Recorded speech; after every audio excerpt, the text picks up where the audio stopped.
my friend Vickie Paladino, who's also a terrific, staunch soldier against Mamdani, as is Lebedo. He stopped coming on, but he's also still great. But Paladino has been terrific, and she's doing something very special in her district, District 19, to smack Mamdani in the face after he left Little Italy off of that enclave map. He's now corrected it because he's probably worried that some mobster will come kill him. But, Vickie, you did something very, very cool with your district. Tell my listening audience all about that.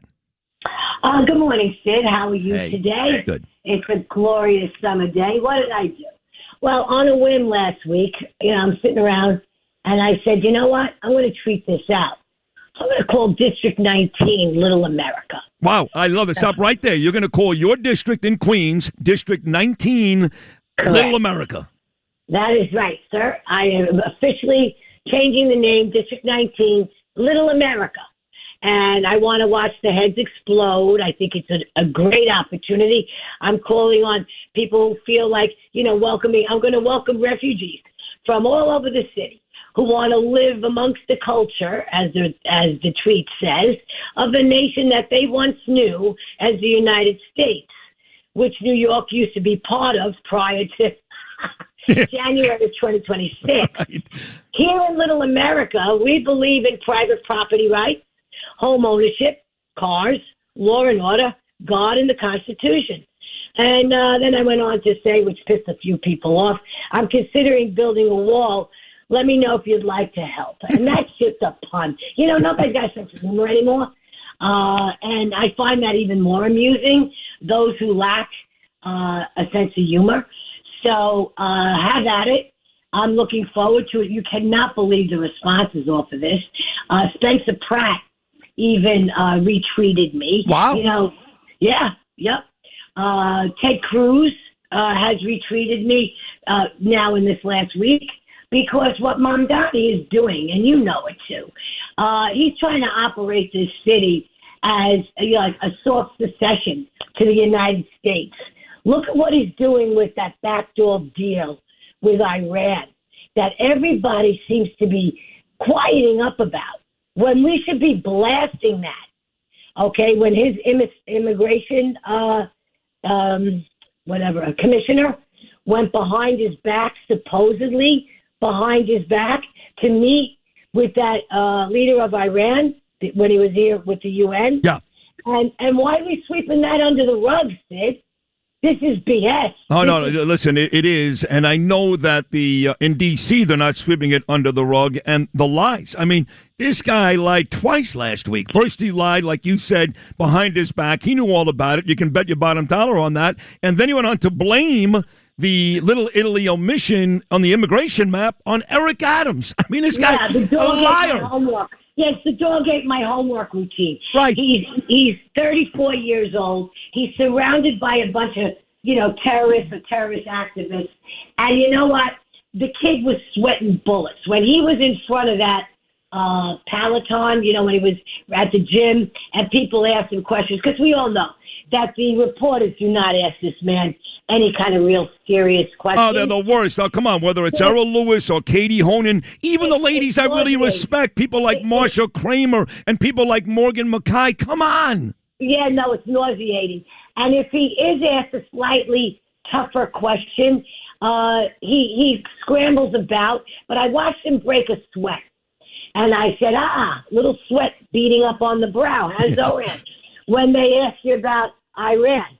And I was like, okay, you can blame Eric Adams all you want, love him or hate him. That map, trust me, that's all done by Zoran on purpose. He did what he did to omit the Jewish community, to omit our communities. We built this place, Sid, between the Irish, the Catholics, the Jews, the Italians. Come on, please.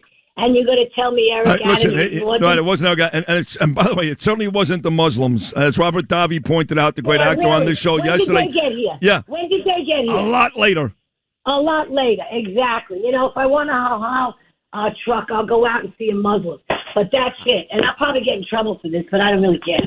Because enough is enough. We've got a terrorist sitting in office. And, everybody, you got the homeless encampment. Now, you saw that up on the Upper West Side? Yes. They're covering that like crazy. And here it goes. I was on Newsmax yesterday, and I'm going on Fox this morning. And the big thing is this: who voted for these? Who voted for this guy? Upper West Side, lower, wherever we are in the city, they voted for this. Well, have at it. Enjoy the homeless encampments, folks, because you voted for it. Listen, and look, I jumped on the Cuomo bandwagon. I knew as well as anybody how Andrew Cuomo destroyed this state. He did. Sorry, Melissa, but he did. But I just couldn't have this other guy win. But the truth is that when you looked at the choices, Curtis Sliwa, who has turned out to be a complete clown, and Andrew Cuomo, it's not like the choices out there was so great to begin with. No. I mean, let's be honest. We got to get some better candidates out there. Well, here we go now. We're 2 years out. Look, the election is in 29. If that bench doesn't start to get warmed up now, our bench, with real people that could actually do something in this city.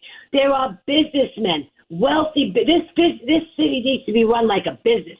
We passed $126 billion budget on June the 30th. Okay, what the hell is going on here? Where is the money? We've got Nick Shirley here in Flushing. I had a third-party go-between, and I made sure he hit Flushing. I said, we've got more fraud going on. I got my hands in 6 different pots here, and we're juggling between you on the radio, me out here. We got Bruce Blakeman. Man, oh, man, congratulations to Gabe. Thank you. Thank you. Really fabulous. My God. As a matter of fact, you're going to put me in touch with him. Because awesome. We need to get a groundswell going. There needs to be, this is low-hanging fruit, Sid. This is low-hanging I know. fruit. And, you say we need to get a ground game going. And, I get those personal messages. Look, I think Bruce is doing a magnificent job. He's still doing a great job in his second term as a Nassau County executive. He is all over the state. But folks are like, they don't know what he's talking about. He's all over the state. But I keep getting those messages that ground game, ground game, ground game. So, and people keep mentioning names to me, so I'm glad that you'll be involved in that because we need to do all we can to make sure that Bruce Blakeman wins. That's the bottom line, Vickie. He needs 33 1/3, Sid, of our boroughs. Yeah. And that's serious. That's a hard haul. Yeah. However, when you've got what you've got sitting in City Hall, let's think logically here, and you've got what you've got upstate. She's in bed with this little so-and-so, okay? And when God forbid she should win, we are dead in the water. Dead. We are freaking dead in the water. Well, that brings another question for me to you then, Vickie, because city council is important. But let's be honest, okay? 51 city council members. There's only 5 on my side. You're one of them, thank God. But 46 against 5, and about 25 of those 46 are complete lunatics. They're to the left of Bernie Sanders. So the truth is, the city council, despite your best efforts, and Frank and Ina and Joanne, it's a lost cause. And David, so my question to you is, because I think the world of you, when is Vickie Paladino going to run for, I don't know, Congress, state senator, maybe mayor, something bigger than the city council? It is very frustrating. I am mulling over a lot of different ideas. People are calling me. I am mulling over a lot. I don't know just yet, Sid, but you're absolutely right. I cannot stay in the city council where I feel useless.